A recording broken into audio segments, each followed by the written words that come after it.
So yesterday, just as Capitol Police officers were wrapping up their long, arduous day securing inauguration services, President Trump forgave the very people who violently attacked law enforcement 4 years ago. So this is January 6th. These are the hostages. Approximately 1,500 for a pardon. Yes. Full pardon. We have about 6 commutations in there. President Trump teased that moment, announcing it on a stage at his rally yesterday afternoon, where he was surrounded by families who had been affected by the brutal terrorist attack in Israel on October 7th, 2023. Families of actual hostages, standing with a young woman who actually had been held hostage herself, Noah Argamani, standing there just over his right shoulder. Tonight I'm going to be signing on the J6 hostages. There is no such thing as J6 hostages. Actual hostages, people kidnapped from their beds, from their communities, ripped from their families' arms on October 7th by Hamas, were standing on that stage, or their loved ones were. The criminals that President Trump pardoned were not hostages. They were part of the biggest criminal probe in U.S. history, all of it dismantled with the swipe of President Trump's signature black marker. Let's rewind and listen to President Trump the day after the insurrection of 2021 in his own words. Like all Americans, I am outraged by the violence, lawlessness, and mayhem.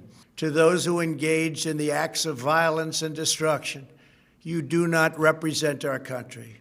And to those who broke the law, you will be. President Trump now apparently feels quite differently about these 1,500 criminals.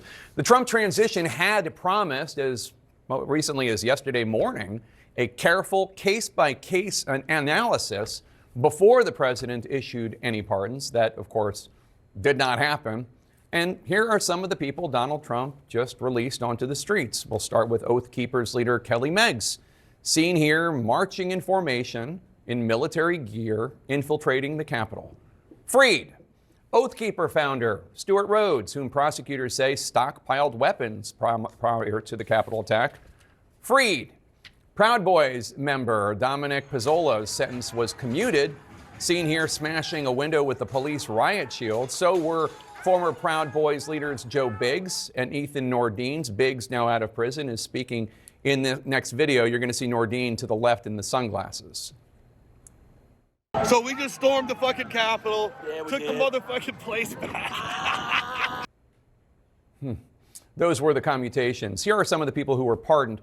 Julian Cater, shown here, spraying officers in the face, law enforcement officers. It's either chemical spray or bear spray, according to prosecutors.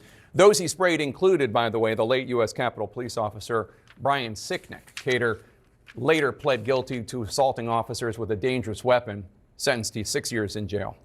No longer.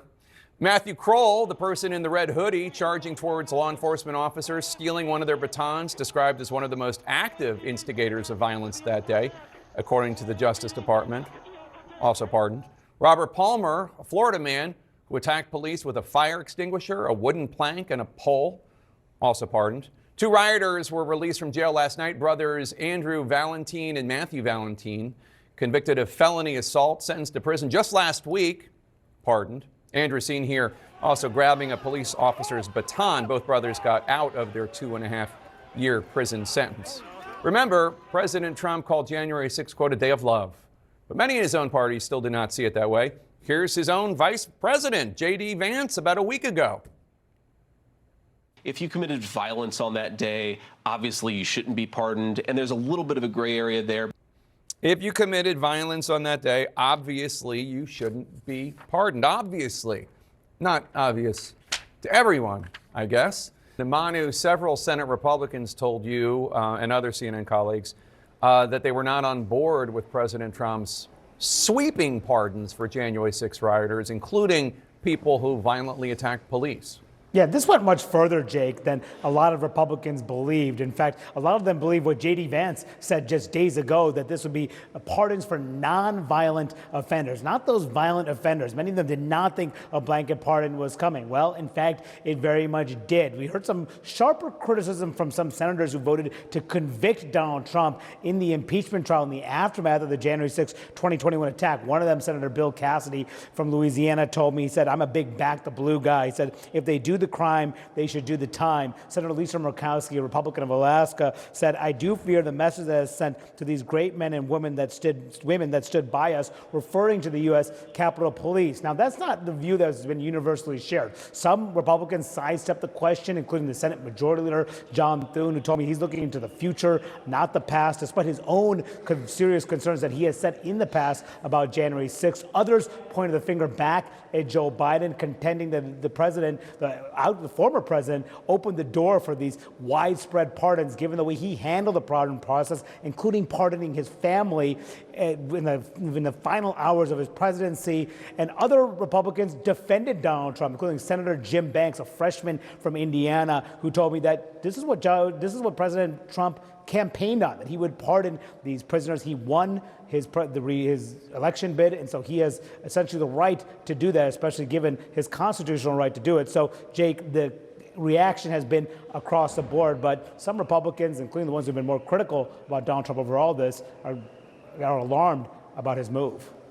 It's weird how many don't seem to be upset at all about the violent attacks on Capitol Police officers there to protect them. Paula Reed, you're here in studio with me. It is true that Trump always said that he would pardon January 6 defendants. We didn't know that that would include 1,500 of them. The suggestion was, certainly from his supporters, that it might be some nonviolent ones, but this includes people who have violently attacked the cops. You've been digging into how this all came to be. Tell us. Yeah, Trump and his vice president have said that there would likely be some nuance, but I've been reporting on this process to craft these pardons for months. And it was clear a while back that they were not really going to be able to differentiate between violent and nonviolent offenders because they wanted to do this on day one, and they were unwilling to go through a case-by-case analysis. Speed was a real priority for them, and you really do need a case-by-case assessment to suss this out, because in this, if you're charged with assault, that could mean a broad range of things. For example, you have some of the leaders of these far-right groups. One wasn't even in D.C. that day. Well, is that person part of the violent offenders? If they're directing violence, there's a lot of nuance here. They really didn't want to wait around in that. And when I'd press on that, be like, well, you're saying there's going to be nuance, they would point at one time to former President Biden's pardon of his son, Hunter. They would say, well, if he did that, we don't have to worry about crafting this too narrowly. Now, yesterday when I saw then President Biden pardon his entire family, I wondered if that was going to make this slate of pardons even more broad. It does not appear at this point that it had an impact on this, because we knew this is approximately what this was going to look like before Biden announced those pardons. But again, you don't need to point a finger at somebody else to justify your pardons. The pardon power is absolute, and this is approximately what Trump said he would do. I get your point that it would take a lot of work and it would be case by case. Yeah. That is what Trump point, transition spokesman Jason Miller said to me yesterday, that it would be a case by case process. And it isn't. They said they'll look at 14 different cases, and those people who receive commutations could still get pardons. When you have 14 out of 1,500, that is just not a case by case assessment. All right, I guess back the blue doesn't mean very much to this group.